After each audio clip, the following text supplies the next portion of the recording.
ഭോപ്പാൽ ദുരന്തം. രാജ്യം സാക്ഷ്യം വഹിച്ച ഏറ്റവും വലിയ മനുഷ്യനിർമ്മിത ദുരന്തമായ ഭോപ്പാൽ വാതക ദുരന്തത്തിൻ്റെ ഭീതിത ഓർമ്മയ്ക്ക് 40 ആണ്ട്. 1984 ഡിസംബർ 2 അർദ്ധരാത്രിയിൽ ഭോപ്പാൽ നഗരത്തിലെ യൂണിയൻ കാർബൈഡ് കമ്പനിയുടെ കീടനാശിനി നിർമ്മാണശാലയിൽ നിന്ന് വിഷവാതകം ചോർന്ന് ആയിരങ്ങളാണ് പിടഞ്ഞുവീണു മരിച്ചത്. 5 ലക്ഷത്തിലധികം പേരെയാണ് ദുരന്തം ബാധിച്ചത്. അനന്തരഫലങ്ങൾ അടുത്ത തലമുറയും അനുഭവിക്കേണ്ടി വരുമെന്നാണ് പുതിയ പഠനങ്ങൾ തെളിയിക്കുന്നത്. ഈ ദിനം ദേശീയ മലിനീകരണ നിയന്ത്രണ ദിനമായി ആചരിക്കുന്നു. US കമ്പനിയായ യൂണിയൻ കാർബൈഡിൻ്റെ ഭോപ്പാലിലെ കീടനാശിനി നിർമ്മാണശാലയിലുണ്ടായ വ്യാവസായിക ദുരന്തമാണ് ഭോപ്പാൽ ദുരന്തം എന്ന് അറിയപ്പെടുന്നത്.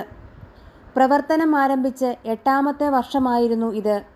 42 ടൺ മീഥൈൽ ഐസോസയനൈഡ് ശേഖരിച്ച ടാങ്കിൽ വെള്ളം കയറിയതിനെ തുടർന്ന് ടാങ്കിനുള്ളിലെ താപനില 200 ഡിഗ്രി സെൽഷ്യസിന് മുകളിലെത്തി. Phosgene, hydrogen cyanide, carbon monoxide, nitrogen ഓക്സൈഡുകൾ എന്നീ വിഷവാതക മിശ്രിതങ്ങളും മീഥൈൽ ഐസോസയനൈറ്റും അന്തരീക്ഷത്തിലേക്ക് വ്യാപിച്ചു. യൂണിയൻ കാർബൈഡിൽ നിന്ന് ചോർന്ന വിഷവാതകം കാറ്റിൻ്റെ ദിശയ്ക്കനുസരിച്ച് ഭോപ്പാൽ നഗരത്തിലുടനീളം പരന്നു. അന്നു മാത്രം 3787 പേർ മരിച്ചു. തുടർ ദിവസങ്ങളിലുമായി 16,000-നും 30,000-നും ഇടയിൽ ആൾക്കാർ കൊല്ലപ്പെട്ടു. 2 ലക്ഷത്തിൽ പരം നിത്യരോഗികൾ ചുമ, കാഴ്ചതടസ്സം, കുട്ടികളിലെ തിമിരം, അർബുദം, ക്ഷയം, തളർച്ച, വിഷാദം, പനി എന്നിവ ബാധിച്ചു. ലോകത്തിലെ ഏറ്റവും ദാരുണ വ്യാവസായിക ദുരന്തമായി ഭോപ്പാൽ ദുരന്തം കണക്കാക്കപ്പെടുന്നു. കീടനാശിനി നിർമ്മാണത്തിനാണ് മീഥൈൽ ഐസോസയനൈറ്റ് ഉപയോഗിച്ചിരുന്നത്. ഇതിപ്പോൾ ഉപയോഗത്തിലില്ല. 1984 ഡിസംബർ രാത്രി 9 വാതകക്കുഴലുകൾ വെള്ളം ചീറ്റി വൃത്തിയാക്കുന്നു. 10 മീഥൈൽ ഐസോസയനൈഡ് സംഭരണിയിൽ വെള്ളം കയറി രാസപ്രവർത്തനം ആരംഭിച്ചു. വിഷവാതകങ്ങൾ വ്യാപിക്കുന്നു. വിഷവാതകം ശ്വസിച്ചതിൻ്റെ ആദ്യ ലക്ഷണങ്ങളായ ശ്വാസം മുട്ട്, ചുമ, ഛർദി, പുകച്ചിൽ എന്നിവ ജനങ്ങൾക്ക് അനുഭവപ്പെട്ടു.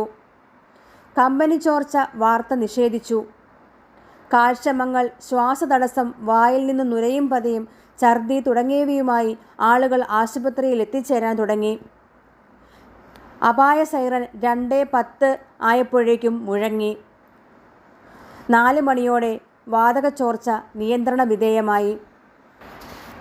വിഷവാതകം ശ്വസിച്ചതിനെ തുടർന്ന് ശ്വാസനാളിയിലെ പുകച്ചിലോടെ ആളുകൾ ഉറക്കത്തിൽ നിന്ന് ഞെട്ടി എഴുന്നേറ്റു. 2000-ലേറെ പേർ തൽക്ഷണം മരിച്ചു. ആളുകൾ ഛർദിയും ചുമയുമായി തെരുവുകളിൽ ഓടി നടന്ന കാഴ്ച അത്യന്തം ദയനീയമായിരുന്നു. അടുത്ത ദിവസങ്ങൾക്കുള്ളിൽ പ്ലാന്റിൻ്റെ സമീപ പ്രദേശങ്ങളിലെ മരങ്ങളിലെ എല്ലാം ഇലകൾ കൊഴിഞ്ഞു. മൃഗങ്ങൾ പലതും ചത്തു. നഗരത്തിലെ ശ്മശാനങ്ങൾ നിറഞ്ഞു. ദുരന്തത്തിനു ശേഷം ജനിച്ച കുട്ടികൾക്ക് ശാരീരിക മാനസിക വൈകല്യങ്ങൾ. വിഷവാതകങ്ങൾ പ്രദേശത്തെ ജലത്തിലും മണ്ണിലും കലർന്ന് കരൾ രോഗവും അർബുദവും. മുഗൾ സാമ്രാജ്യത്തിൻ്റെ ഭാഗമായിരുന്നു ഭോപ്പാലിൽ.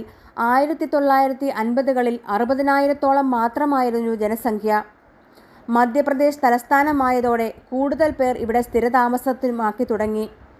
ചെറിയ വനങ്ങളും കുന്നുകളും കൊണ്ട് ചുറ്റപ്പെട്ട പ്രദേശമാണ് ഭോപ്പാൽ. ഇന്ത്യയുടെ ഏതാണ്ട് മധ്യത്തിലാണിത്. തൊഴിലാളികളും റിക്ഷാവലിക്കാരും അടങ്ങുന്ന സാധാരണക്കാരാണ് ഭോപ്പാലിൽ അധികവും. ചേരി പ്രദേശങ്ങളോടൊപ്പം ധനികർ മാത്രം താമസിക്കുന്ന സ്ഥലങ്ങളും പ്രത്യേകമായുണ്ട്. 1984-ൽ ഭോപ്പാലിൽ 8 ലക്ഷം ജനങ്ങൾ അധിവസിക്കുന്നുണ്ടായിരുന്നു. 1917-ലാണ് യൂണിയൻ കാർബൈഡ് കോർപ്പറേഷൻ അമേരിക്കയിലെ വെസ്റ്റ് വെർജീനിയയിൽ സ്ഥാപിതമായത്.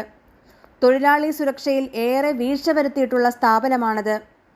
1980, 1984-ൽ വെസ്റ്റ് വെർജീനിയയിൽ 67 തവണ മീഥൈൽ ഐസോസയനൈറ്റ് വാതകം ചോർന്നിട്ടുണ്ട്. യൂണിയൻ കാർബൈഡ് കോർപ്പറേഷൻ്റെ ഇന്ത്യൻ പതിപ്പാണ് യൂണിയൻ കാർബൈഡ് ഇന്ത്യ ലിമിറ്റഡ്.